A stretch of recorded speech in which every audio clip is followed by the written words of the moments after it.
Well, welcome back to another video. This one is going to be everything that I read in the month of August. Woke up this morning and it was raining outside and I just thought it would be the perfect day to film a little bookish video. Everything is pumpkin. We're into September and everything is pumpkin. I'm very excited. First up, I read The Familiar by Leigh Bardugo. I gave this 4.5 stars. It takes place in the Spanish Golden Age. A young woman, Lucia, with magical abilities is taken from working as a scullery maid to competing in a high-stakes tournament. Lucia's mentor turns out to be very mysterious. He has a dark and jaded past, but he helps her kind of bring her powers out and about without like destroying herself or blowing herself up, though there are some mayhem and mishaps that occur while she's kind of being trained for this tournament. And her fellow contestants all turn out to harbor secrets and have these hidden desires. Leigh Bardugo, I think, does an amazing job of developing her characters. I think she has this way of adding a touch of vulnerability to them that makes them just feel so refreshingly real. And the setting was very different for a fantasy, even though you have like the whole high stakes tournament trope. I thought it was done in a very unique and different way.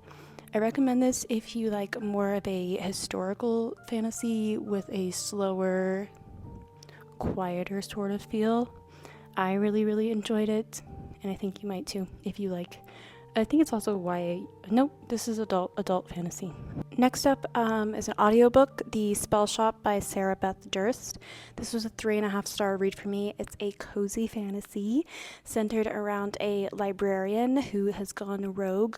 Magic is sort of forbidden in this world, and the librarian has to decide how much she wants to try to use spells and magic to help the world and help the people around her, while also knowing that it's putting her livelihood in danger. Despite this danger, there's a lot of cozy elements that made this super light and endearing and just a fun listen. Her best friend is a talking plant. She starts a jam shop from the ground up in a seaside town where she takes refuge. And she meets a merhorse trainer. Very cute. The plot was actually quite captivating for a cozy fantasy, and I love the themes around friendship and perseverance and the characters' resourcefulness. Just a very cute, very fun, and whimsical read. Then we have The Dream Thieves by Maggie Stiefvater. This is the second book in the Raven Cycle series. While the first book followed the girl in the crew, Blue, this one follows the surly and brooding Ronan. He can pull things out of dreams. A mysterious character shows up and he's looking for an object, but it's soon clear that he's out for something or someone, and he will stop at nothing to get it. He's very intense. I like this. I thought it was eerie and sort of subverted all of my expectations of reality. I love the snippets of Noah in this one and his paranormal existence. To be honest, Ronan was a little over the top for me.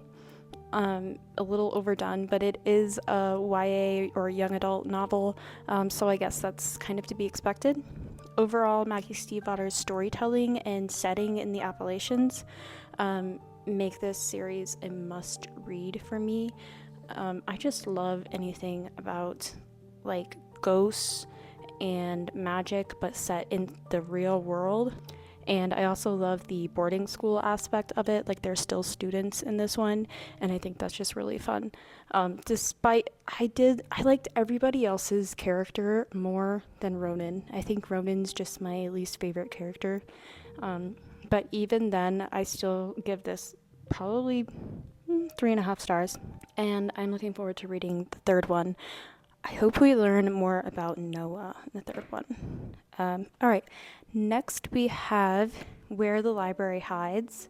This is the second in the Secrets of the Nile duology. This was a great adventure in Egypt, very epic, similar to the first one, but that's the caveat. This was way too similar to the first book for me.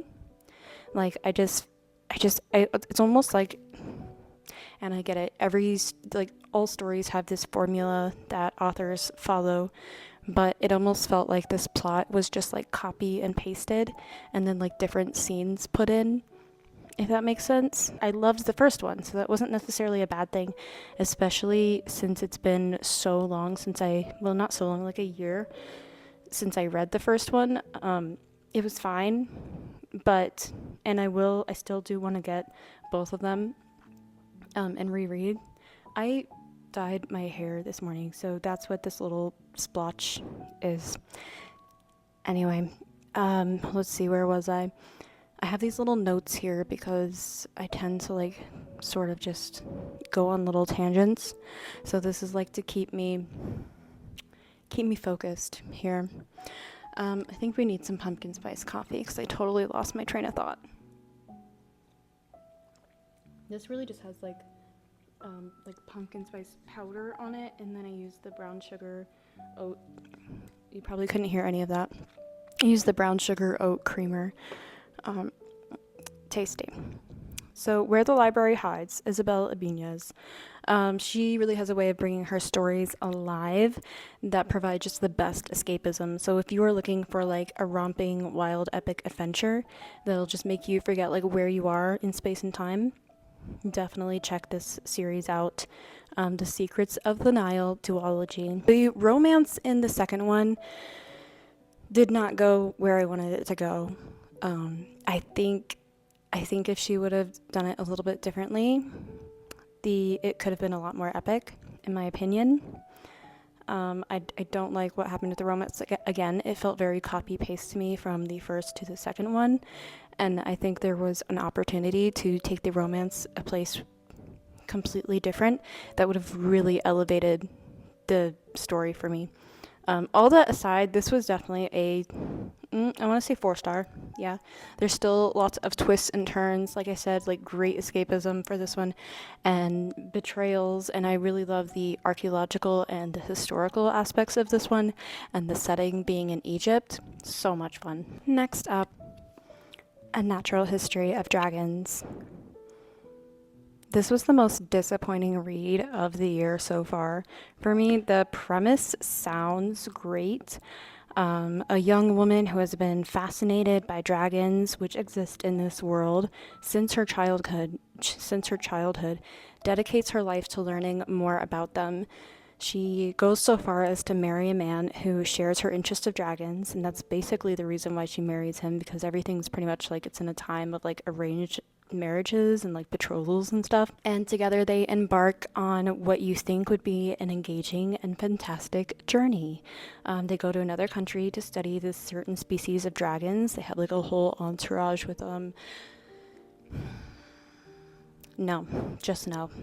The writing, drier than a dragon's bone, which in this book, I did like that little detail. The dragon's bones are so dry, if you touch them, they crumble to dust.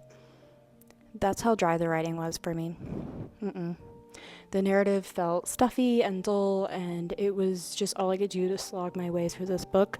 The illustrations helped a little bit, but unfortunately, I think I will be unhauling this one. I mean, look at this cover, like how gorgeous. Anyway, moving on to something a little bit better. Actually, a lot better. My Brilliant Friend by Elena Ferrante. This is the first book in a quartet. It follows Elena through girlhood until she's a young adult, as she navigates school, family, friendships, first loves. The friendship in particular is explored, and the complexity of female comparison and rivalry and loyalty are brought up throughout the novel. I really loved the gritty writing, and just like the portrayal of hardship as just kind of an everyday thing. Like, she must face these hardships while at the same time just trying to grow up, like just trying to be a girl. I like how the author describes the vulnerability of seeing yourself next to beauty standards. She always feels like she's not good enough, like she's not pretty enough, just like normal like girl stuff growing up, while also like navigating hardships within like her community. I love this time period, the mid 1900s. I'll read pretty much anything set then.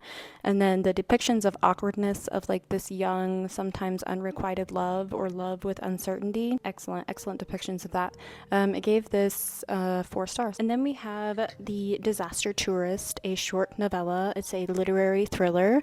A woman works at a traveling agency, but this one's a little bit different than your normal. They send their clients to places where disaster has struck and is known to strike. People are fascinated by the struggle and the desecration of these villages, islands, or cities. The people make profit off of it. The company makes profit off of other people's just destruction of their lives and of their land. The protagonist is sent on a sort of working vacation to one of the disaster destinations after she becomes stranded. She finds out that the people and the whole tourist industry have very dark intentions. I like this. I like the writing, the translation, and overall the late stage capitalism critique. I gave this 3.5 stars. Rouge is a literary horror. The main character is obsessed with skincare, and after the death of her mother, she starts down a dangerous and twisty path. The narrative is very surreal and dreamlike. I like that, but also because of that dreamlike, sort of nothing is as it should be quality, it felt like we were repeating a lot of the same scenes. The main character herself at times forgets things. It's like a side effect of the path that she is on, and because of that we are forced as the reader to see or observe again all of these things we've already seen and observed. And while it is very creepy, it made it very easy to see where everything was leading as the reader. I do love Mona Awad's writing, but this is not my favorite of hers. I still love the themes of like obsession and the exploration of the dark side of the beauty industry and cosmetics and changing yourself sort of to fit into a mold. And some of the prose was just really beautiful. Overall, 3 stars, maybe 3.5. Speaking of obsession, the next one is called My Husband by Maud Ventura. This was the 5-star read of last month for me. This follows the relationship and marriage of 2 pretty toxic people. The woman is obsessed and ruminating through the whole novel. Mostly we're just like inside of her head, which is a very dark and twisty place. I feel like in this novel it was pretty short, but there were no words wasted. I finished this in a day. I love the themes of obsession and mind games and a love that has turned slightly sour. Excellent literary thriller. I have surprisingly little to say about this except just read it. Read it if you like sort of a mind bender of a book. Deadly Summer Nights. This was part of the 24-hour readathon that I did where I just read cozy mysteries but summer themed. This is by Vicky Delaney. It's a cozy mystery set in Catskills. A mother and daughter inherit a resort and must be successful in order to survive on their own. This quickly goes awry when the daughter finds a body in the lake. I love the setting in this, just Catskills, the forest, the woods, the resort itself. Characters felt believable. The mystery was really well done. This reminded me of Dirty Dancing, but a murder mystery and set in the 1940s.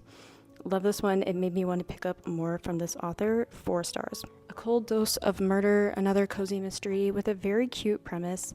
I was excited for this one. A woman who used to be a pastry chef has returned to her hometown to start a CBD cafe. The mystery aspect takes place during an ice cream festival. Also cute, but this felt incredibly short for me. I didn't have like super high expectations, so it was fine, but I thought everything except the setting, maybe a little bit of the setting, but the plot, the characters, all very, very cliche, not believable, very cut and paste, not something I would recommend personally. 2 stars maybe, and that's being very generous. Buried in a Good Book. This cozy mystery features another mother-daughter duo, but this time they inherit a cabin in the woods that may or may not be inhabited by Bigfoot. But the main mystery starts right off the bat when the 2 discover an arm floating in the pond. Really cute banter in this, a unique mystery with some twists that I actually was not expecting. Also, the mother, the main character, is a mystery writer, so her perspective in the mystery they're thrown into is very interesting and sometimes funny. So I love this one, 4 stars. That is everything that I read in the month of August. I'll be doing a September, maybe sort of fall TBR soon. So stay tuned for that, and thanks for watching. I'll see you in the next video.